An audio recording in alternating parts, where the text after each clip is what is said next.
Olá, bem-vindos ao sexto e último capítulo da nossa história da arte.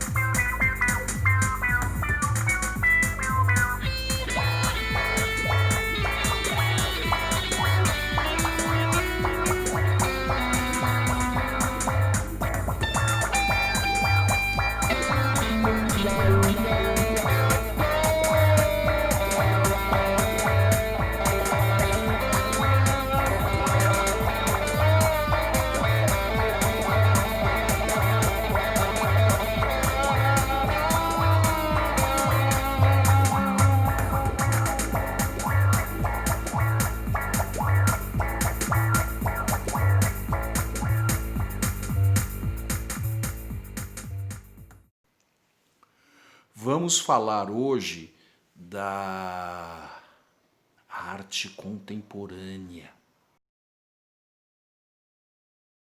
Só que antes da gente falar de arte contemporânea, gostaria de dizer que, para encerrar o assunto de arte moderna, queria falar um pouquinho da Bauhaus. A Bauhaus ela foi fundada em 1919 pelo arquiteto Walter Gropius em Weimar, na Alemanha. Essa escola ela tem uma extrema importância porque ela é uma escola de arte, design e arquitetura e vão influenciar muitíssimo, assim como o Piet Mondrian, né, e o seu neoplasticismo influenciaram, né, a arquitetura. A Bauhaus também vai influenciar, né? Então são os maiores influenciadores da arquitetura moderna, a Bauhaus e o neoplasticismo. Em 1925, ela se muda para Dessau, também Alemanha, e em 1932 ela é fechada, né, pelos nazistas, né, que os nazistas eles não admitiam a arte moderna de forma alguma. A Bauhaus ela criou a ideia da funcionalidade, ou seja, os seus móveis eles são mais simples, né? Muitas vezes linhas verticais e horizontais, né? Como era a ideia do neoplasticismo também, né? Mas para a questão de ser muito mais fácil, né? Você produzir, você fabricar, né? Aí você tem condições de fabricar mais barato, numa quantidade maior para um número maior de pessoas. Isso é uma ideia muito bacana, né? Uma ideia que vem um pouco do socialismo. É muito importante a presença dos artistas Wassily Kandinsky e Paul Klee, né? Esses dois artistas, junto com arquitetos, com designers, revolucionaram realmente e trouxeram uma visão moderna para o design de interiores e para a arquitetura.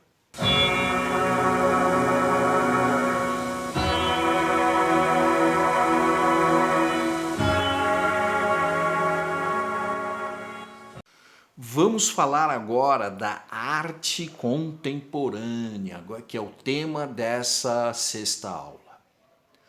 A arte contemporânea ela tem umas características que diferem um pouco da arte moderna. Ela tem muita influência do dadaísmo, sobretudo da figura de Marcel Duchamp, na utilização dos materiais, né? Então, os escultores, o pessoal das instalações, eles vão utilizar objetos pré-fabricados, vão usar tecnologia, vão usar muitas coisas que não se usa na arte tradicional e que o modernismo também, o modernismo não utilizava. É muito importante dizer também que a experimentação ela continuou para além do modernismo até a gente chegar na arte contemporânea. Cada movimento, cada vanguarda daquelas que a gente viu, né, ela povoava um determinado território. Então, por exemplo, o surrealismo ele trabalhava com a questão do inconsciente, né, da prospecção, né, do mundo interior do artista. O abstracionismo, né, ele acabou com a representação do objeto. O cubismo, né, ele passou a ver o mundo de vários pontos de vista ao mesmo tempo. O expressionismo ele pregava a liberdade, né, para o artista. Ou seja, cada movimento desses, né, foi ocupando um território, né? Os territórios foram sendo ocupados. E a questão do suporte que o artista utiliza também.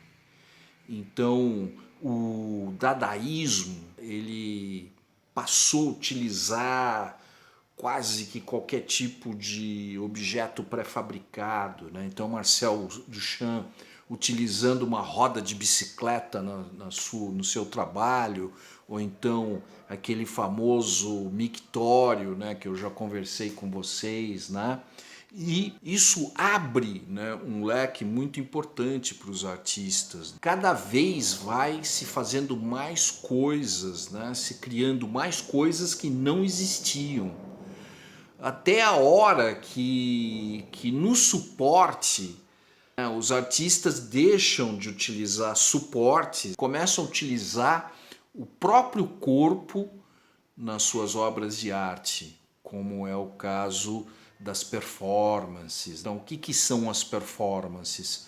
As performances são ações, né, que o artista faz com o próprio corpo, então ele chama, né, uma plateia e ele faz ali uma ação artística. Não vamos confundir com uma representação teatral, não é isso. A performance é o artista conscientemente fazendo uma ação. E essa ação ela não é representação de um personagem, seja fictício ou não. Não é uma representação, é uma ação. Assim como a pintura, né, a pintura gestual, que a gente já viu aí do Jackson Pollock, por exemplo, é o registro da ação, né, do artista pintando a tela, né, o registro da dança gestual, né, do corpo do artista, né, o esforço dele para pintar uma tela, né, porque ele dá pinceladas ou ele joga tinta sobre a tela. A performance é o próprio artista fazendo uma ação. Muito importante também falar da desconstrução da arte. Não sei se vocês se lembram, né, mas o dadaísmo ele é muito crítico em relação ao próprio estatuto da arte. Então a arte ela começa a ter um aspecto conceitual, ou seja, muitas vezes é mais importante o artista ele evidenciar uma ideia do que ele fazer essa ideia, do que aquilo ser ser alguma coisa de mostra de habilidade manual, né? E sim a ideia passa a ser mais importante nas obras de arte. A gente tem nos anos 70, final dos anos 60, começo dos anos 70, nós vamos ter a arte conceitual, né, que ela procura pensar a arte como ideia.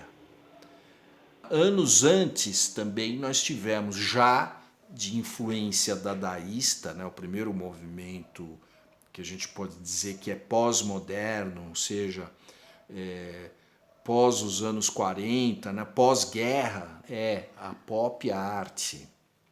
A pop art, ela faz pela primeira vez referência, né, ao mundo urbano, né, o mundo do mass media, dos meios de comunicação de massa.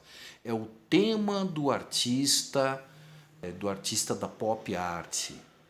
Né? Então nós tivemos artistas importantes, né, como Clães Oldenburg. Né? O Clães Oldenburg ele faz objetos gigantes, né, ligados à nossa rotina, ao nosso cotidiano, fazendo uma alusão clara ao mundo da metrópole. Né? Então a arte pop, né, ela tem essa referência, né, ao mundo urbano. Outro cara importante é o Robert Rauschenberg, é outro americano que também trabalha muito com a colagem, né? Assim como os dadaístas trabalhavam com a colagem, ele trabalha com a colagem também fazendo o mundo, né? Esse mundo da notícia, esse mundo do rádio, né? O mundo da publicidade, né? Ela está presente na arte do Robert Rauschenberg.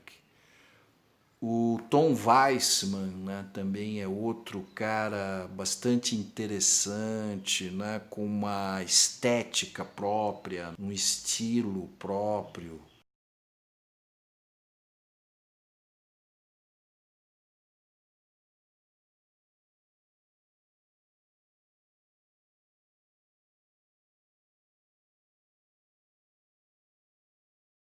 Outro cara é o Roy Lichtenstein.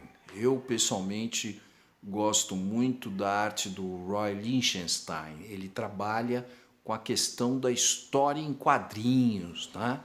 O que ele faz? Né? Ele pega lá um quadrinho de uma revistinha de história em quadrinho, né? E amplia, né? Faz umas grandes telas, às vezes telas gigantes de 3, 5 metros de altura. Né? Ele pega aquela tirinha, aquele quadrinho, ele aumenta de uma forma gigantesca, né? Descontextualizando da historinha, e aquilo vira uma coisa gigante, vira uma outra coisa, criando uma estética própria. Outro cara muito que é um dos gênios, né, considerado um dos gênios da pop art, né, e da arte do século XX, é o Andy Warhol. Ele morou muitos anos em Nova York e ele veio da publicidade e na verdade era um pensador da arte. E ele trabalha muito com essa questão da publicidade, né? Dos meios de comunicação de massa, as figuras ilustres da TV, do cinema. E ele ele trabalha com serigrafias, né? Repetindo determinadas imagens. Né? Então, por exemplo, essa imagem desse acidente, né, ele pega e repete, né, inúmeras vezes essa imagem desse acidente, tornando, né, a imagem do acidente, o próprio acidente, banal. Né? Como é o mundo, né, de hoje, no mundo da publicidade, né, esse mundo dos meios de comunicação de massa, transformam todas as coisas que são realmente importantes em coisas banais. Você vê qualquer programa de televisão desses assim de domingo, né? Tipo Fantástico, né? Só aqui para citar um exemplo, né? Mostra uma reportagem, né, de um assassinato horroroso de crianças e no quadro seguinte vem a Xuxa cantando, né, e rebolando, ou vem um outro cantor, né? Ou seja, é a banalização de tudo, né? Ou seja, tudo é a mesma coisa. E isso é um mundo pós-moderno, né? O mundo pós-moderno ele banaliza tudo. Aqui no Brasil a gente tem o Nelson Lerner, também outro cara importantíssimo, e ele parte, né, de pré-fabricados, como brinquedos, ou então imagens de Umbanda ou da religião católica, e transforma essas coisas em obras de arte. O Nelson Lerner, ele certa vez ele mandou para um salão de arte um porco empalhado, e ele praticou uma atitude muito parecida com a do Marcel Duchamp. Era questão de discutir se aquilo era arte ou não era. Num momento em que aqui no Brasil as pessoas mal sabiam, né, quem era o Marcel Duchamp. Outro cara importante no Brasil é o Luiz Paulo Baravelli. O Luiz Paulo Baravelli, ele também tem nas suas pinturas a marca registrada, né, do mundo urbano, das suas colagens, né? As imagens dele parecem colagens, né? São imagens ao mesmo tempo delirantes, sempre sobre o tema urbano, sobre a questão da publicidade, né? Do cotidiano. Tudo isso está presente também nas obras do Baravelli. Nos anos 70, final dos anos 60, começo dos anos 70, a gente vai ter a arte conceitual. Como eu já falei para vocês, ela foca mais a questão da ideia da arte, né? Então a gente está falando em desconstrução, né, do estatuto da arte, né? Desconstrução do que é a tradição da arte. Né? Pelo uso de novos materiais que nunca foram usados na arte, né? A arte está sendo vista de um jeito, de um outro jeito. Por que isso? Porque o mundo, né, o mundo contemporâneo, né, é um mundo muito. A gente vive num mundo muito rápido, né, instantâneo, né, um mundo de imagens, né, o mundo da televisão, que contrasta muito fortemente com aquela ideia da arte tradicional, da escultura parada lá no museu, das obras de arte, que você tem que ir lá no museu. Então, a arte contemporânea ela tenta chegar mais rapidamente ao seu espectador, muitas vezes provocando nele reflexões, né? A arte contemporânea ela choca as pessoas, leva as pessoas à reflexão. A partir também dos anos, vamos dizer, dos anos 70, dos anos 80 até os dias de hoje, nós temos as instalações. As instalações, elas são diferentes da escultura pelos seguintes aspectos. Primeiro, uma instalação é um ambiente que o artista cria, onde as pessoas podem entrar nesse ambiente e ter uma interação com essa obra de arte ou não. As instalações, elas são efêmeras. Por que elas são efêmeras, né? Porque as instalações elas são feitas para durar pouco tempo.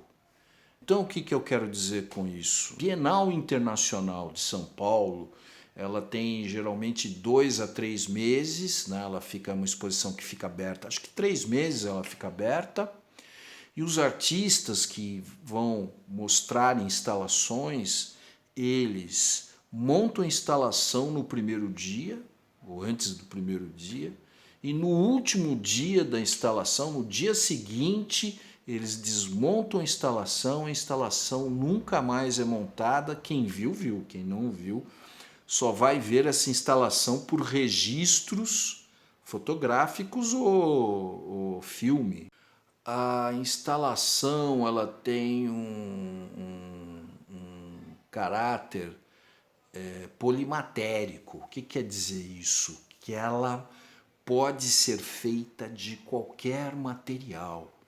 né? A instalação ela pode ser feita de ferro, de bronze, que são os materiais tradicionais, ela pode ser feita de borracha, pode ser feita de madeira, ela pode ser feita de vidro, ela pode ser feita de alumínio, ela pode ser feita de penas de aves, ela pode ser feita de tecidos, ela pode ser feita de água, ela pode ser feita animais vivos ou animais mortos, ela pode ser feita de tecnologia, né? Pode ser feita de luzes, de projeções.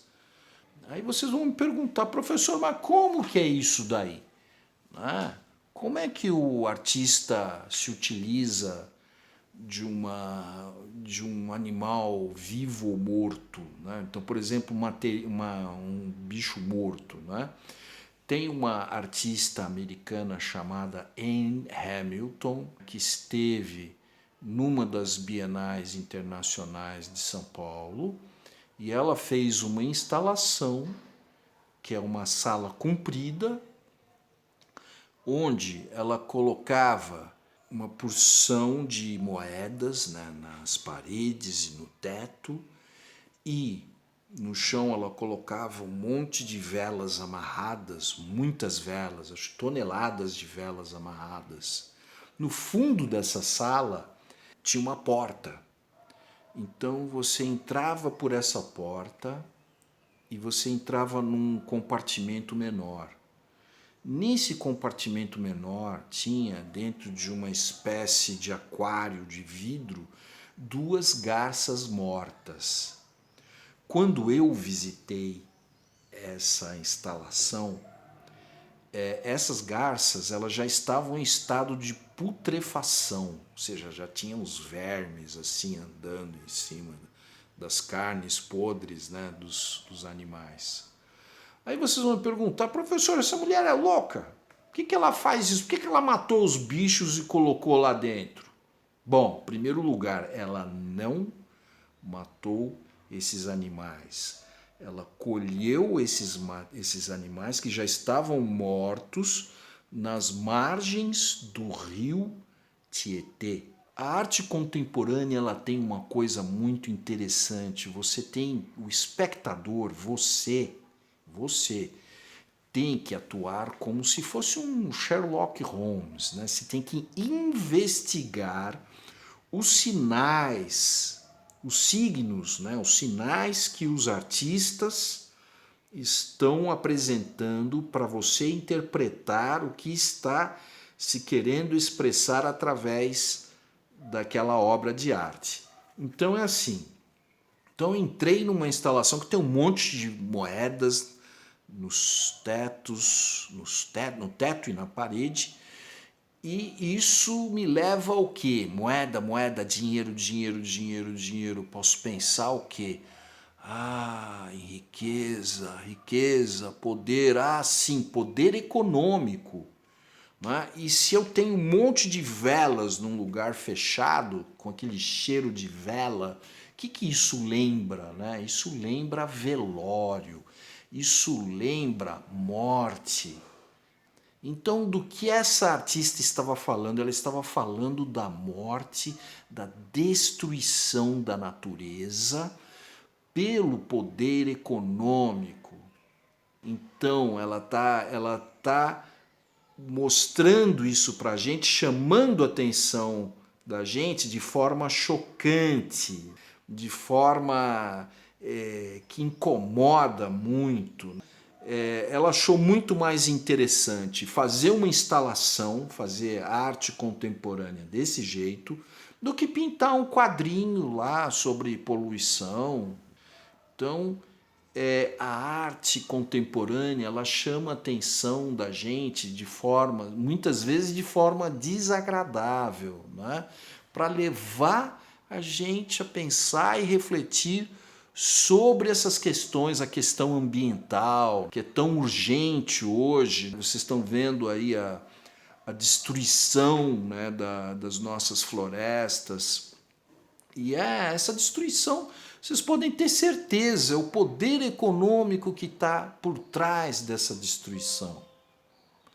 Também devo lembrar a vocês que a arte ela pode falar sobre a questão política, sobre a questão social, sobre ou então simplesmente falar sobre a beleza, falar sobre o amor, né? A arte ela se mete, né, em todos os temas, né? Todos os temas são passíveis de serem focalizados pelos artistas. As instalações, vamos ver aqui umas instalações de um artista brasileiro chamado Cildo Meireles, né? O Cildo Meireles é um brilhante artista que está vivo, né? Ele faz essas obras de arte aqui sempre pensando de uma forma política, focando as questões existenciais, as questões da sociedade, essa questão da natureza. Essa instalação chama-se Vermelho e foi feita na era da ditadura militar. Então, obviamente, está se falando aí do sangue que era derramado na época das vítimas assassinadas pelo regime. Outro cara muito interessante é um artista que eu admiro muito, que é o Nelson Félix. Nelson Félix, ele trabalha também com diversos elementos. Olha só que interessante. Existem algumas instalações, porque o que eu disse a vocês, né, sobre as características das instalações não significa que a instalação ela seja sempre efêmera. Existem algumas instalações que são feitas para durar para sempre, né, que nem as esculturas.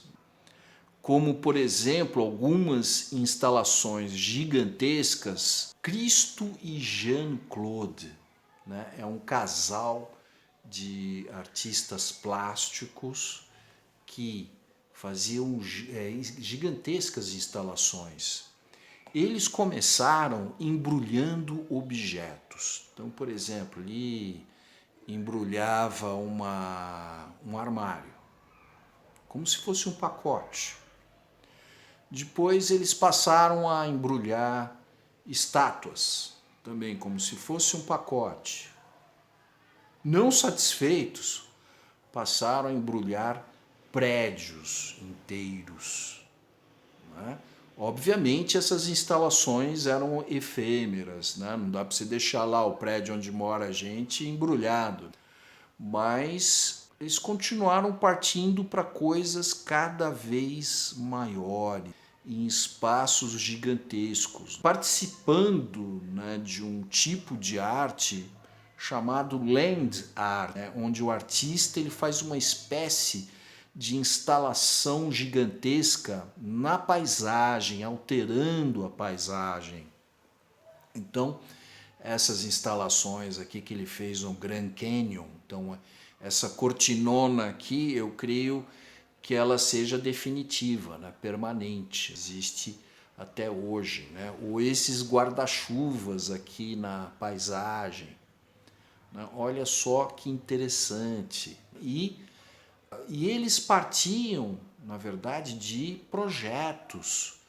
Eles eram grandes desenhistas, apresentavam esses projetos a entidades, governos, porque para você fazer uma obra de arte dessa dimensão, dessas dimensões propostas, como essa instalação em que ele embrulha Pont-Neuf, né, em Paris, é necessário recursos. Então eles desenhavam, né, os projetos, apresentavam, os governos executavam esses projetos, né? Por quê? Porque é muito interessante. Imagina uma instalação dessa no Grand Canyon. É muito interessante para o turismo. Turismo, isso faz parte da cultura, do turismo.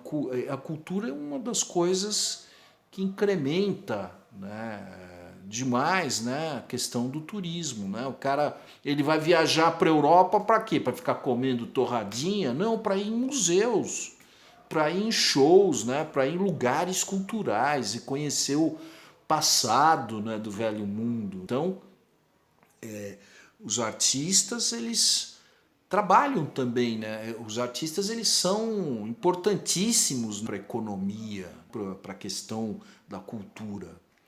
Então a instalação, ela pode ter inúmeras características. Estou mostrando aí para vocês algumas outras instalações de alguns outros artistas, fizeram alguns trabalhos.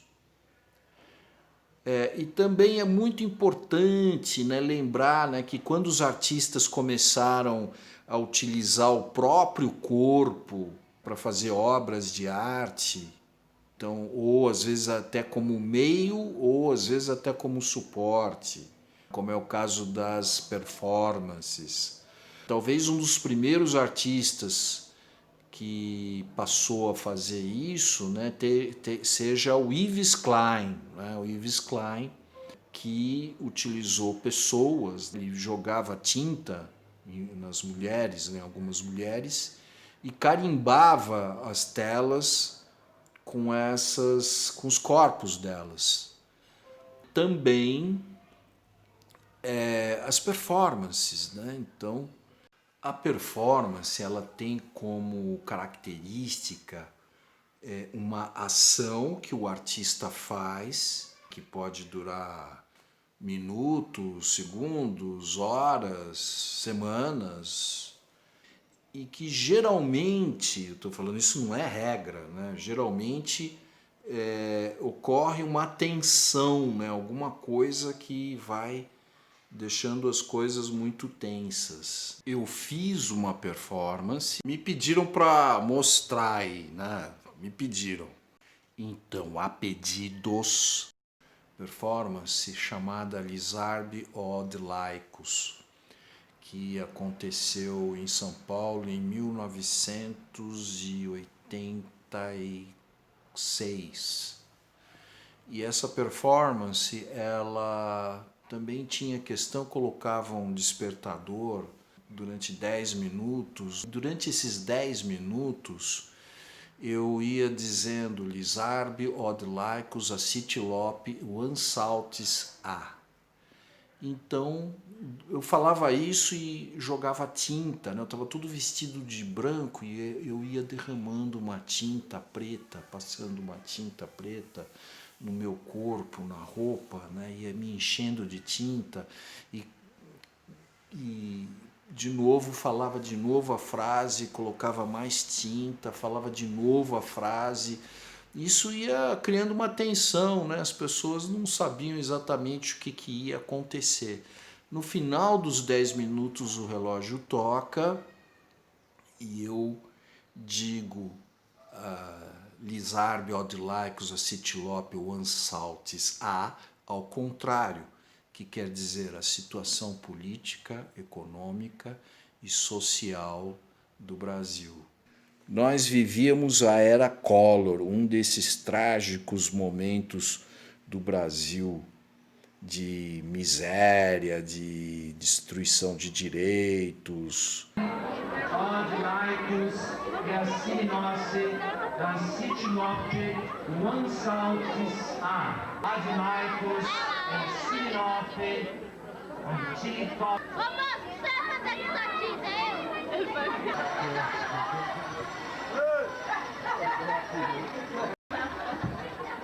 a situação política, econômica e social do Brasil. O artista brasileiro Udnilson Júnior, ele fez uma performance no saguão da Fundação Armando Álvares Penteado em 1982, em que ele entrava com uma máquina Xerox, né?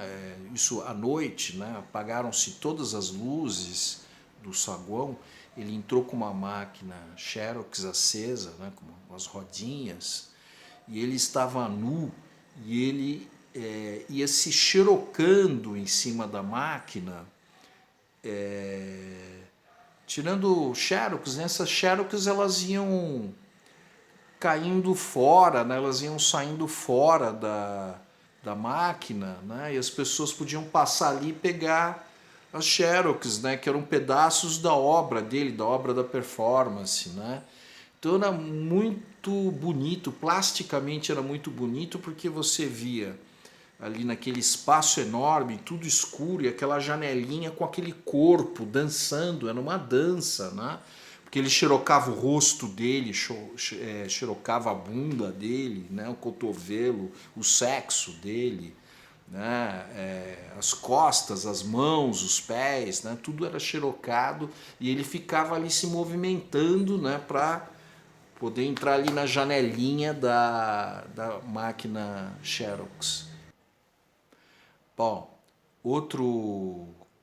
outras figuras que trabalharam em performance também foram o casal Marina Abramovic e o Lai. Esse casal fez performances muito interessantes, né, a partir dos anos 70, 80. Então, por exemplo, essa performance, né, que durou 4 minutos, né, de uma tensão muito grande, onde com o peso do corpo deles, né, o Lai ele segurava uma flecha, né, e ela segurava o arco flecha, né, e a Marina segurava do outro lado, né, então eles ficaram 4 minutos, enquanto isso o coração deles era monitorado e o som era colocado, né? Então ia aumentando, né, as batidas cardíacas deles, né? A flecha estava apontada bem para o coração dela, né? Qualquer erro podia acontecer uma morte até, né? Então ali eles estavam tentando discutir a questão mesmo do casal, né? Da vida em casal, a vida com as suas tensões, né, diárias, né? Bom, depois eles se separaram e muitos anos depois ela fez uma performance muito interessante em que ela ficava sentada numa mesa, ficava durante alguns minutos encarando pessoas, né? Então entrava uma pessoa que sentava bem na frente dela e eles ficavam olhando. A regra era essa, né? E até que sentou na frente dela, né, o ex-companheiro dela, né, que há muitos anos ela não via. Ele sentou ali na frente dela e isso foi um momento emocionante que eu estou mostrando aqui para vocês.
Meus queridos, nós chegamos ao final dessa série.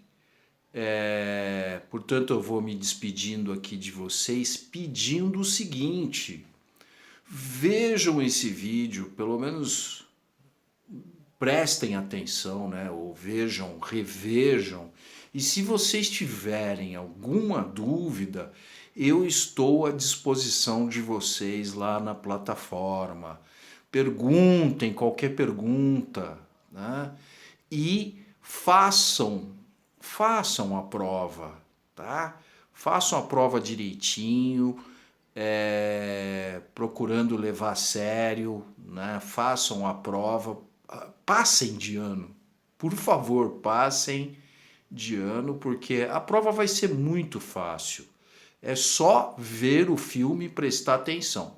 Se tiver alguma dúvida, como eu já falei, me procura lá na plataforma, no chat. Eu respondo qualquer dúvida para vocês, tá bom? Então, um beijo, abraços para todos vocês. Até mais.